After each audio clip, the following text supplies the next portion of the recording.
All right, good morning, everybody. It's 8:30. We call the meeting of the loan committee to order. Do you want to know that we do not have a quorum, so we'll be discussing a few loans, but we'll just have to push them to the full board because we cannot approve here. First order on the agenda is the minutes from July 21st meeting. So everybody had a chance to review the minutes, and are there any questions? Well, I guess we can't make a motion. We'll just carry over to the next meeting. Okay, yeah, let's go to the portfolio dashboard. Yes. Everyone has a copy, I believe. Client A, we have sent yet another demand letter. They never signed for our registered mail. And we emailed them as well, so we'll follow up. Loan client B, we spoke to her. She returned our call last week. She has made her check or made her payments rather on the portal, and we should see those early this week.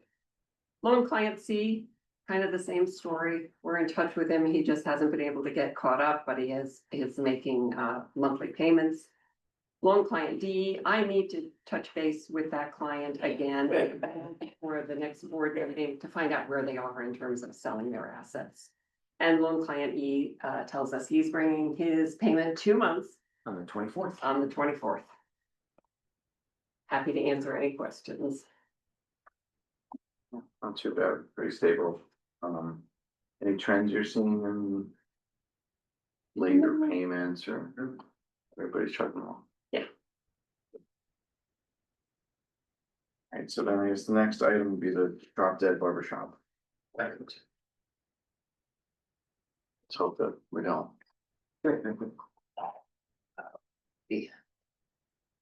Year, so. Drop Dead Barbershop is based in Catskill, but they also have a Warren Street location. It's a barbershop. I met the owner a couple of years ago when he had a ribbon cutting at his Warren Street shop. He is now looking to buy an existing hair salon in Hudson for $25,000. Actually, I think the sale price is $20,000 and $5,000 will be used for working capital.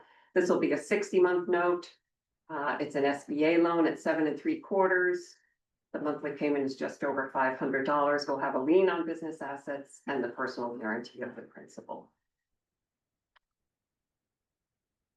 My only question. Martha, you know where this is on Warren Street? And because the thing I read, it said it was on Warren Street, right? It is on Warren Street, and you go in a building it's in the 500 block.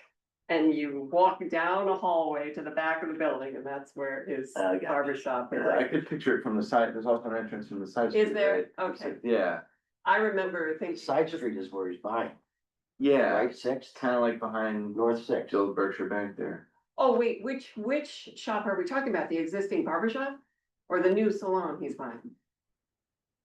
Well, the salon's on Six. Yeah, the South. existing is what you described. Right. And he's buying the one by the old South. Elks Club there. Yeah. Yeah.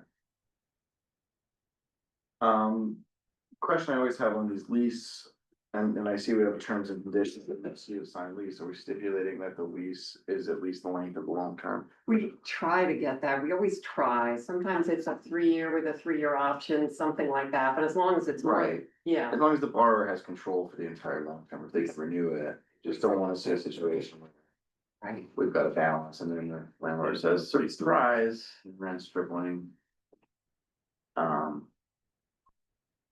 No, it seems like a good one. Yeah, Credit's he- good, he's, you know, Worked with one of our consultants on his projections. When he came to see us, he was with Kyle Patzwall, who's his attorney, yeah. and his accountant, I think, is either Matt Mackerer or Casey Whitbeck, I forget, somebody else in this building, but it sounds like he's getting good advice. Yeah, and Ken's been around forever. Oh, yes, Ken was hoping Leah would take over the business, his Was daughter. Leah his daughter? Yeah, she has no interest. Yeah, man, the first place I got my haircut, but someone. I like it. But we can't. Right, can't do anything else. But were there any other Friday to Tuesday? Yeah. Okay, the next item on the agenda is the Pasuri. Missouri. I emailed the owner, we pushed this off Yeah, I remember it a while ago. Yeah. I do understand from the technical assistance provider that he's working with that they are planning on making their move into Pocketbook on the 15th of October. I'm under the assumption they don't need money from us at this point, but I haven't confirmed that, so I'm just still keeping it in the pipeline and we'll just keep you updated, but I have nothing to present today. Tommy B's, this was another revision, right? Yeah, so this is a revision. Their original loan request of us was for a relocation to here in Lexington. I was excited for those. Those plans have now dissolved and they are going to stay put in Prairieville and do some work at that location for And which they. expand. And expand, for which they've requested a $50,000 loan. We would split between our two loan funds across 72 months, 7.75%. So that expansion calls for loans for equipment, inventory, working capital, and of course, apply lien on the business assets and the personal guarantee principles. So we lose the opportunity to walk across the street for a slice of pizza. I was confused like for this, because I said, thought we already did this Yeah. and then saw it on the agenda again and I'm like, We thought that it was a big enough change that we should come back to the loan committee and discuss it. The building, Why they were gonna go in with the bakery? they were gonna go in with the bakery. The bakery is still going forward, as far as I know. And where they are now, the building owner is going to make his space smaller. He's gonna become a dispensary. And that gives them the opportunity to have a couple of tables. Are there any complications with a liquor license and a dispensary like on premise right next to the food store? Is that? Well, not that we're aware of, but she's worked, they Okay. are working with an attorney on the liquor license, somebody from New York, and I assume if they find that out, you know. They don't have a liquor license now, I mean, they're just looking for beer and wine. I think if it's under the same roof, it is an issue. But if it's separate buildings and separate entrance, it's okay. I think a Catskill Yeah, company just went through that. but that's the beer world. The Catskill one is off premise. Okay, I don't know. I was just throwing it out I'm there. not sure. That is possible. I mean, Yeah. otherwise a pizza shop next to a dispensary seems like a great. Yeah, I was thinking, what's not, that's not good. They did increase their projections slightly based on selling this wine, but even before they did that, they still showed they had the ability to repay the loan, and their projections looked reasonable to me. Yeah, that's always my question on these, like, do they kind of cover it on their existing operations? And how much marginal expense does justifying adding a little bit of marginal revenue? Like, I feel like sometimes when food businesses expand, it's like we're gonna double our costs to get 25% more business, that no, you're better off just keeping it small. A lot of the trend in food service does seem to be smaller, more takeout oriented, but I mean, they have a great product, they've been here all the time. They will It's just a close question, for right? probably a full month to do the renovation, so Sure. working capital is really to pay the employees and To keep everybody Yeah. on board for that month. It is something we should ask though, because while we don't take GPT 5 for granted. Coexistence of an alcohol license and the cannabis license in the same building is typically prohibited. I'll find out. Good. I don't think it makes a huge difference, I mean, No, they had if they didn't have their beer and wine, it'd still be fine. a coupon, we give them a discount at Stewart's right across the street. Whatever works.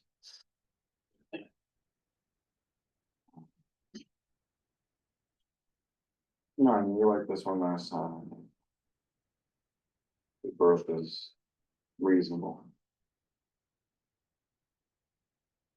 And I would ask the same question on the lease. Yes, we haven't seen the lease. I mean, they're operating on a lease now, but it will be revised, and they have a number from the landlord, but his attorney apparently is out of town, and we've let them know that we won't be able to close until we. Right, and again, just making sure that that term at least extends beyond our.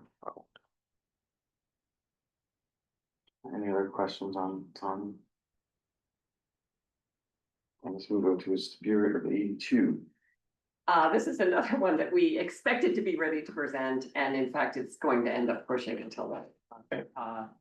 The two parties haven't really come together on the terms of the buyout. This is a partner buying out one of the other partners, so he'll be the sole owner, and there's a lot yet to be ironed out. This was the existing liquor store.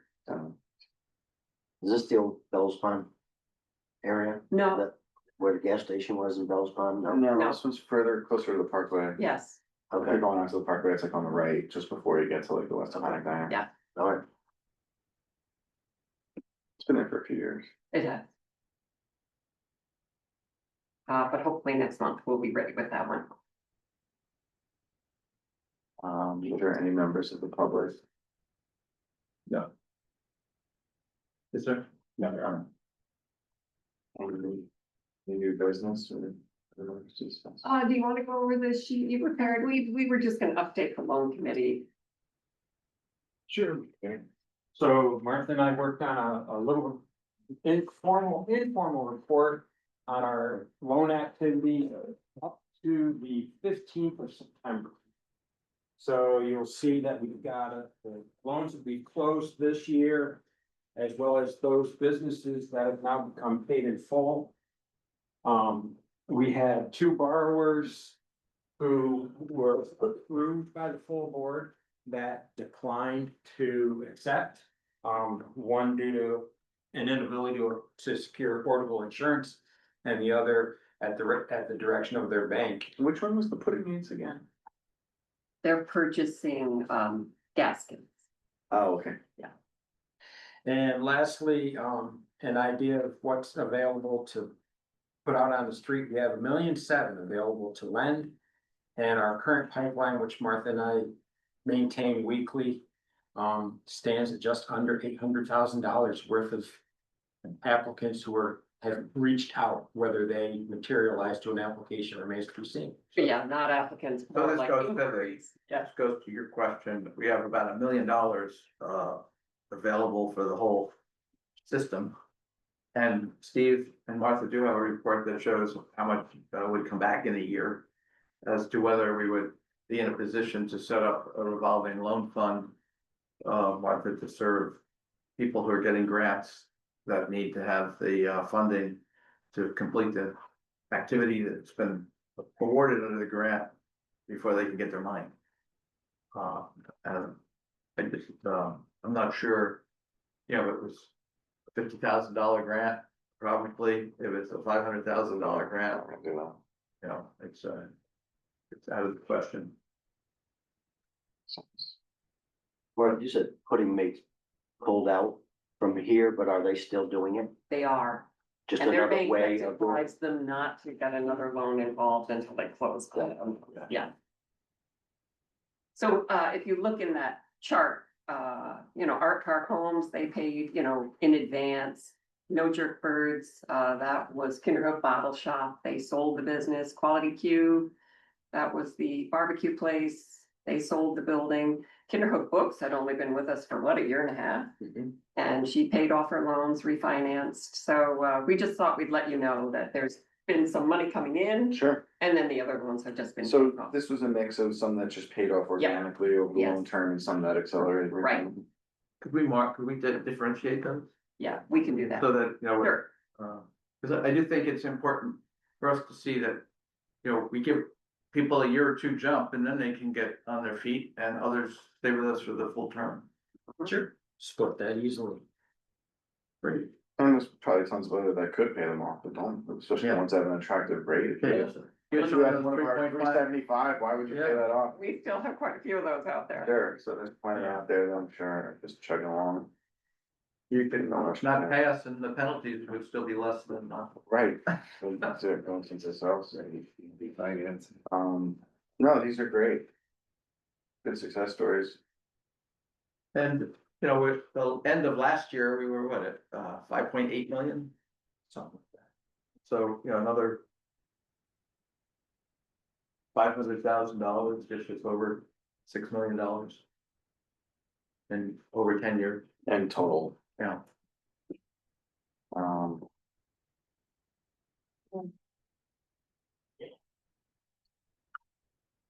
did listen to a webinar over the weekend where there's a brownfield revolving loan fund.